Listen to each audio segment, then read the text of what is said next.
Imagine for a moment that you are standing on the edge of the world, looking out into the vast, unknown darkness. It's a chilling thought, isn't it? What lies beyond the boundaries of what we know?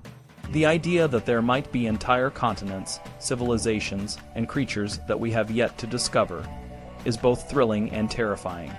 This is the world that explorers like Christopher Columbus and thinkers like Karl Marx and Sigmund Freud lived in, a world where the boundaries of knowledge were constantly being pushed and redefined. Before Marx, the world was seen as a place shaped by great leaders and great ideas. Kings, queens, and emperors were the ones who made history, and their grand ideas about how society should be structured were the driving forces behind change. But Marx turned this idea on its head. He argued that it wasn't the great leaders or their ideas that shaped the world. It was the way people produced and exchanged goods, the economic structures that underpinned society.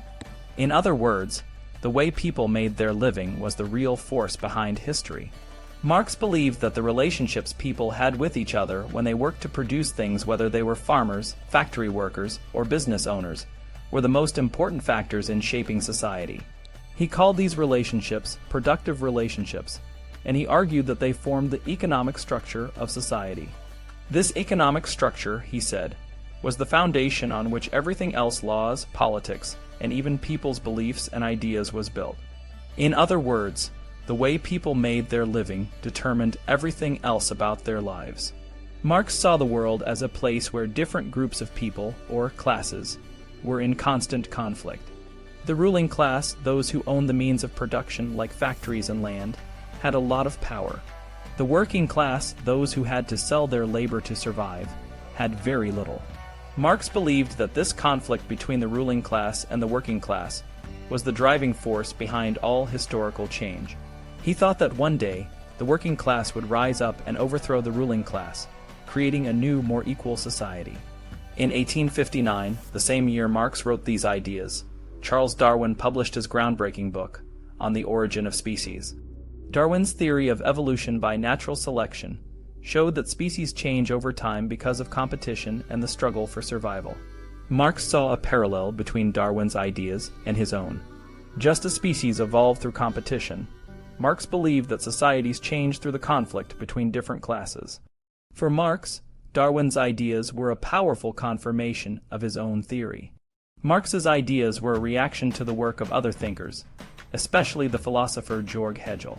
Hegel believed that history was a process of ideas developing and evolving over time. But Marx turned this idea around.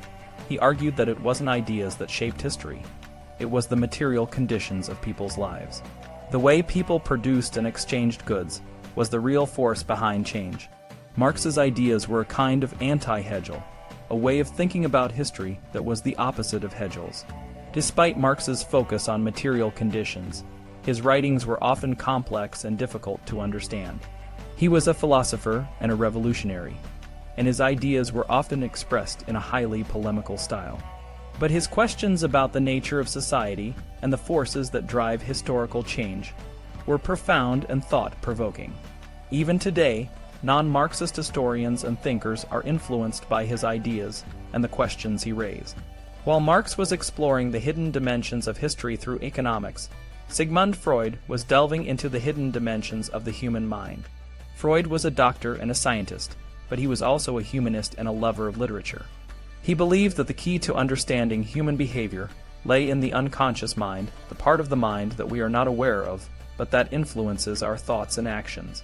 Freud's interest in the human mind was shaped by his early experiences. He was born into a Jewish family in Vienna, a city that was known for its anti-Semitism. This experience of discrimination and prejudice had a profound impact on his thinking. Despite the challenges he faced, Freud was a brilliant student and eventually became a doctor. He began his career in a physiology lab, studying the physical and chemical processes of the body. But he soon became more interested in the mind and began to explore the hidden dimensions of human experience. Freud's most famous theory is the idea of the unconscious. He believed that our minds are divided into three parts: the conscious mind, which is what we are aware of; the preconscious mind, which contains memories and thoughts that we can easily bring to consciousness; and the unconscious mind, which contains thoughts and memories that we are not aware of but that still influence our behavior.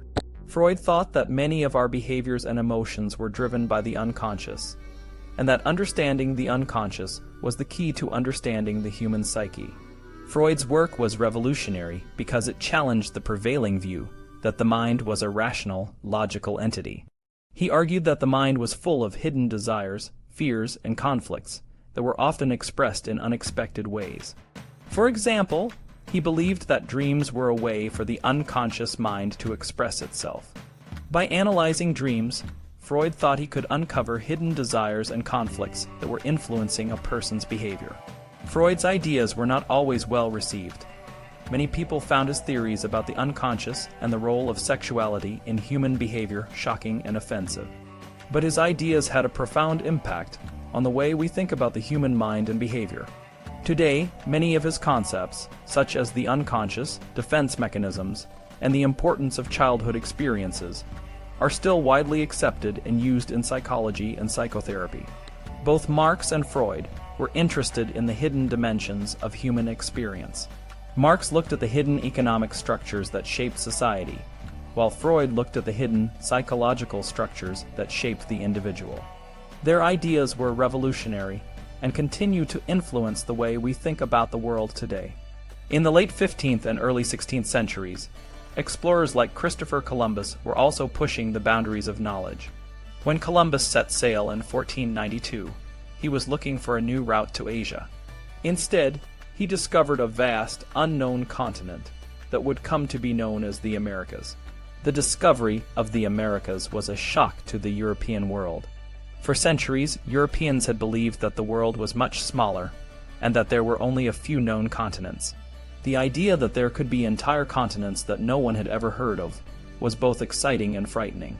When Columbus first encountered the native peoples of the Americas, he was surprised by how different they were from the Europeans he knew. They had different languages, cultures, and ways of life. At first, Columbus and other explorers tried to fit these new people into the categories they already knew. They thought the natives might be the legendary, monstrous races described in ancient texts, like the one-eyed Cyclopes or the dog-headed Cynoscephaly. But as they explored more, they realized that these were real people with their own unique cultures and histories. The discovery of the Americas challenged the European understanding of the world. It showed that the world was much more diverse and complex than anyone had imagined. It also raised important questions about the nature of human society and the relationships between different groups of people. These questions would continue to be explored by thinkers like Marx and Freud in the centuries that followed. In the 19th and 20th centuries, the world continued to change rapidly. Industrialization, urbanization, and technological advancements transformed the way people lived and worked. These changes also raised new questions about the nature of society and the human mind. Marx and Freud were part of a broader intellectual movement that sought to understand these changes and their implications. Marx's ideas about the economy and class struggle helped explain the social and economic changes of the industrial age. He argued that the rise of industrial capitalism had created new forms of inequality and conflict. The working class, he believed, was being exploited by the ruling class, and this conflict would eventually lead to a revolution. Marx's ideas were influential in the development of socialism and communism, and they continue to be a source of inspiration for those who seek to create a more equal and just society. Freud's ideas about the unconscious and the human mind helped explain the psychological changes of the modern era. He argued that the stresses and strains of modern life could lead to mental health issues, and that understanding the unconscious was the key to addressing these issues. Freud's theories have had a lasting impact on the field of psychology and have influenced the way we think about mental health and well-being. Today, the world is more connected than ever before. Technology has made it possible for people to communicate and collaborate across vast distances. But the world is also more complex and diverse. The questions that Marx and Freud raised about the nature of society and the human mind are still relevant today. We continue to grapple with issues of inequality, conflict, and mental health. We continue to explore the hidden dimensions of human experience and to seek new ways of understanding the world. In the end, the work of thinkers like Marx and Freud reminds us that the world is full of mysteries and that there is always more to discover. Whether we are exploring the hidden structures of society or the hidden dimensions of the human mind, the journey of discovery is never complete. The known is finite, the unknown infinite, and our task is to keep pushing the boundaries of knowledge and to keep asking questions. As Albert Einstein once said, the eternal mystery of the world is its comprehensibility. The more we learn, the more we realize how much we still have to learn. And that, perhaps, is the greatest adventure of all.